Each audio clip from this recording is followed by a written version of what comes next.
C'est le grand défi des années à venir et ça n'est pas évident. On l'a vu à Sainte-Soline. Comment stocker l'eau en hiver pour en avoir à disposition l'été sans affecter les paysages et sans en déchaîner les passions? C'est le casse-tête des collectivités auquel la Haute-Garonne a peut-être trouvé une solution. Le département a investi 2 millions d'euros dans une expérimentation. Le principe est simple, dérouter le surplus d'eau du canal, lorsqu'il y en a, pour lui permettre de s'infiltrer plus tranquillement dans la nappe phréatique.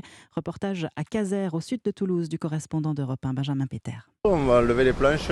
Julien se charge de la manipulation. Le surplus d'eau du canal de Saint-Martory vient alimenter les rigoles vers des espaces plus favorables à l'infiltration. Et pour Marine Picard de Réseau 31, c'est ce qui va permettre de remplir la nappe phréatique. Vous voyez les cailloux, c'est ces cailloux-là qui sont intéressants pour l'infiltration. C'est vraiment ce fonctionnement naturel de la nappe où les écoulements sont très lents qui vont permettre de mettre de l'eau en hiver et en fait elle est rendue en été. Cette eau supplémentaire va aller naturellement jusqu'à la Garonne. Ensuite, l'été, la Garonne pourra donc puiser dans la nappe pour maintenir son débit. L'objectif, c'est de stocker ainsi entre 5 et 10 millions de litres d'eau, 10 à 20 fois plus qu'une bassine comme celle en construction à Sainte-Soline.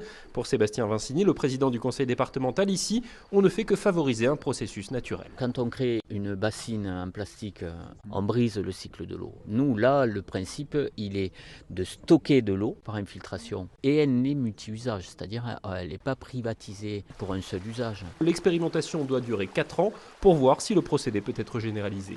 Un reportage de Benjamin Péter.